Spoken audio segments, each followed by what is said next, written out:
কর্মক্ষেত্রেই বলুন আর সামাজিকতাই বলুন, যারা আমাদের সর্বনাশ করে তারা সরকার তখনই চালাতে পারে যখন আমরা মানুষরা গভীরে গিয়ে বিষয়টা দেখি। এই গণসংকটগুলোর মধ্যে বা এই ট্রেড ইউনিয়নের মধ্যে আমাদের নারীরা অনেকেই আছেন, সিদ্ধান্ত নেবে।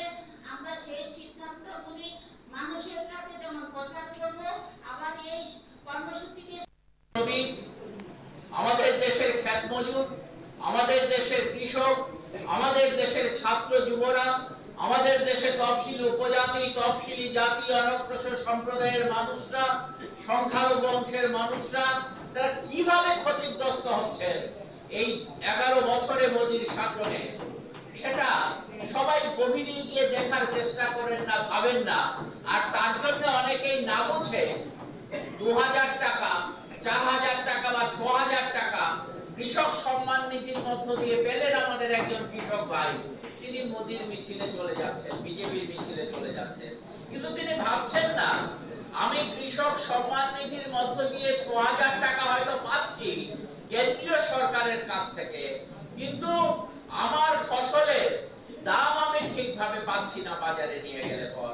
আমার ফসল উৎপাদন করতে গিয়ে আমার যে চাষের খরচটা বেড়ে গেছে, আমার যে পেস্টিসাইডস অর্থাৎ পোকামাকড় মারার ঔষধের দাম বেড়ে গেছে, আমার সেখানে সার কিনতে গিয়ে তার দামটা বেড়ে গেছে, বাজারে জিনিসপত্রের দাম বেড়ে গেছে। তার ফলে আজ থেকে 5 বছর আগে আমি এই ফসল বিক্রি করে যা দাম পেতাম সেই দাম দিয়ে আমি আমার পরিবার যেভাবে চালাতে পারতাম, আজকে কৃষক সম্মান নিধির 6000 টাকা বছরে পাওয়া সত্ত্বেও আমি পরিবার নিয়ে সেভাবে চলতে পারছি না। তাহলে তার কারণটা কি? মোদী সরকারের নীতির জন্য আমাকে 6000 টাকা দিচ্ছে, কিন্তু আমার ঘর থেকে 60,000 টাকা বের করে নিয়ে যাচ্ছে মোদী মিডিয়া।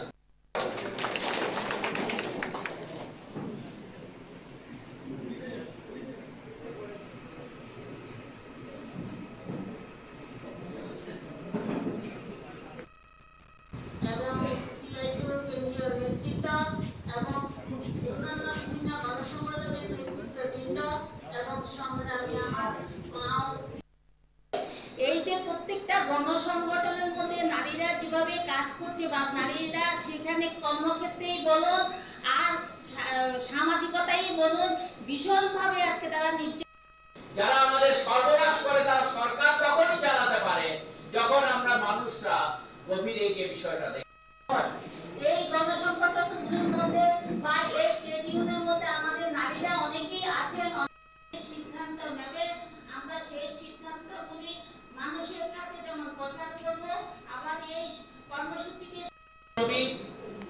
আমাদের দেশের খ্যাত মজুর, আমাদের দেশের কৃষক, আমাদের দেশের ছাত্র যুবরা, আমাদের দেশে তফসিলি উপজাতি, তফসিলি জাতি, অনগ্রসর সম্প্রদায়ের মানুষরা, সংখ্যালঘু অংশের মানুষরা তারা কিভাবে ক্ষতিগ্রস্ত হচ্ছে এই 11 বছরে মোদির শাসনে, সেটা সবাই গভীরে গিয়ে দেখার চেষ্টা করেন না, ভাবেন না। আর তার জন্য অনেকেই না বুঝে 2000 টাকা, 4000 টাকা বা 6000 টাকা কৃষক সম্মান নিধির মধ্য দিয়ে পেলেন আমাদের একজন কৃষক ভাই। তিনি মোদির মিছিলে চলে যাচ্ছেন, বিজেপির মিছিলে চলে যাচ্ছেন, কিন্তু তিনি ভাবছেন না আমি কৃষক সম্মান নিধির মধ্য দিয়ে 6000 টাকা হয়তো পাচ্ছি কেন্দ্রীয় সরকারের কাছ থেকে, কিন্তু আমার ফসলের দাম আমি ঠিকভাবে পাচ্ছি না বাজারে নিয়ে গেলে পর। আমার ফসল উৎপাদন করতে গিয়ে আমার যে চাষের খরচটা বেড়ে গেছে, আমার যে পেস্টিসাইডস অর্থাৎ পোকামাকড় মারার ঔষধের দাম বেড়ে গেছে, আমার সেখানে সার কিনতে গিয়ে তার দামটা বেড়ে গেছে, বাজারে জিনিসপত্রের দাম বেড়ে গেছে। তার ফলে আজ থেকে 5 বছর আগে আমি এই ফসল বিক্রি করে যা দাম পেতাম সেই দাম দিয়ে আমি আমার পরিবার যেভাবে চালাতে পারতাম, আজকে কৃষক সম্মান নিধির 6000 টাকা বছরে পাওয়া সত্ত্বেও আমি পরিবার নিয়ে সেভাবে চলতে পারছি না। তাহলে তার কারণটা কি? মোদী সরকারের নীতির জন্য আমাকে 6000 টাকা দিচ্ছে, কিন্তু আমার ঘর থেকে 60,000 টাকা বের করে নিয়ে যাচ্ছে মোদী মিডিয়া।